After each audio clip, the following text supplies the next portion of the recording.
Hello guys, welcome back to our YouTube channel. आज हम राजस्थान व भारत की सामान्य जानकारी के अंतर्गत डिप्टी जेलर एग्जाम जो कि 17 जुलाई को हुआ था, उसमें पूछे गए सामान्य ज्ञान के प्रश्नों का अध्ययन करने जा रहे हैं। तो चलिए शुरू करते हैं। राजस्थान सरकार की योजनाओं के संदर्भ में लाडो प्रोत्साहन योजना के अंतर्गत गरीब परिवार की बालिका के जन्म पर रुपये 1 लाख के स्थान पर रुपये 1.5 लाख का सेविंग बॉन्ड मिलेगा। कथन एक सही है। बढ़ते हैं अगले क्वेश्चन की तरफ। वाणिज्य एवं उद्योग मंत्रालय भारत सरकार के उद्योग संवर्धन और आंतरिक व्यापार विभाग DPIIT ने स्टार्टअप्स के लिए क्रेडिट गारंटी योजना CGSS के तहत प्रति उधारकर्ता गारंटी की अधिकतम सीमा रुपये 10 करोड़ से बढ़ाकर कितनी कर दी है?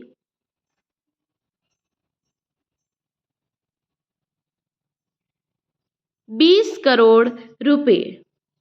बढ़ते हैं अगले क्वेश्चन की तरफ। सुफलाम 2025 से संबंधित निम्नलिखित कथनों पर विचार कीजिए। सुफलाम का अर्थ है एस्पायरिंग स्टार्टअप्स एंड मेंटोर्स के लिए स्टार्टअप फोरम।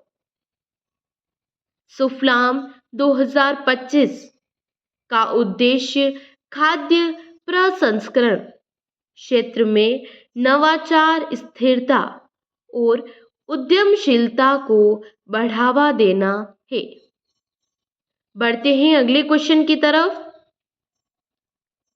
खेलो इंडिया यूथ गेम्स 2025 से संबंधित निम्नलिखित कथनों पर विचार कीजिए। राजस्थान ने तीसरा स्थान प्राप्त किया। राजस्थान ने 24 स्वर्ण, 12 रजत और 24 कांस्य पदक प्राप्त किए। यह दोनों कथन सही हैं। बढ़ते हैं अगले क्वेश्चन की तरफ। अनुसूचित जातियों के वर्गीकरण को अधिसूचित करने वाला भारत का पहला राज्य कौन सा है? तेलंगाना। तेलंगाना भारत का पहला राज्य है जो अनुसूचित जातियों के वर्गीकरण को अधिसूचित करने वाला है। बढ़ते हैं अगले क्वेश्चन की तरफ। मई 2025 में आयोजित प्रथम खेलो इंडिया बीच गेम्स से संबंधित निम्नलिखित कथनों पर विचार कीजिए। इन खेलों में कुल पदक प्रतियोगिता हेतु 811 एथलीटों ने भाग लिया। नागालैंड को पदक तालिका में तीसरा स्थान प्राप्त हुआ। यह दोनों कथन सही है। बढ़ते हैं अगले क्वेश्चन की तरफ। नीति आयोग से संबंधित निम्नलिखित कथनों पर विचार कीजिए।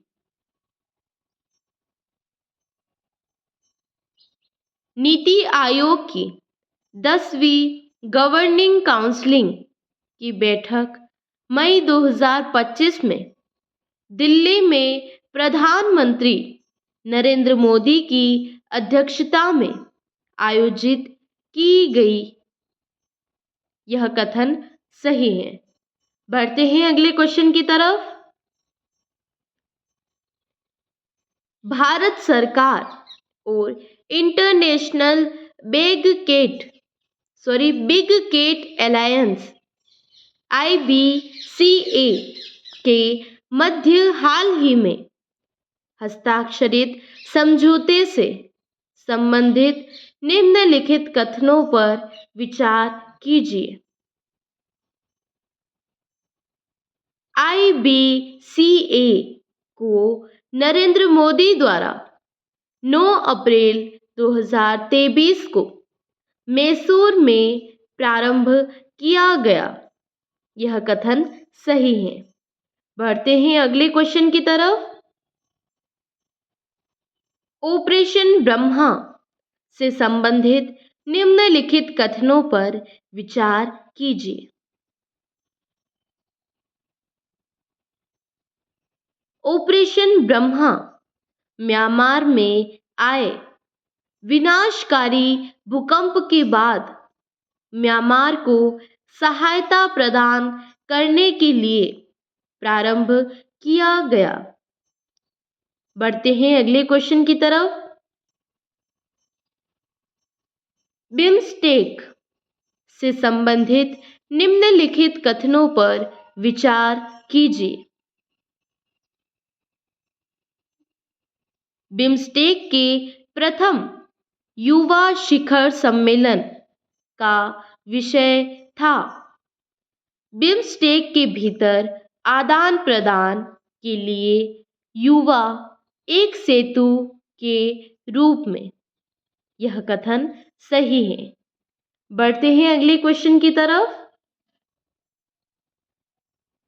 निम्नलिखित में से किसने Laureus world sports women of the year पुरस्कार 2025 जीता है? सिमोन बाइल्स ने। बढ़ते हैं अगले क्वेश्चन की तरफ। ब्रिक्स से संबंधित निम्नलिखित कथनों पर विचार कीजिए। ब्राजील की अध्यक्षता 2 प्राथमिकताओं पर ध्यान केंद्रित करेगी। वैश्विक दक्षिण सहयोग और सामाजिक, आर्थिक और पर्यावरणीय विकास के लिए ब्रिक्स भागीदारी। Thank you guys.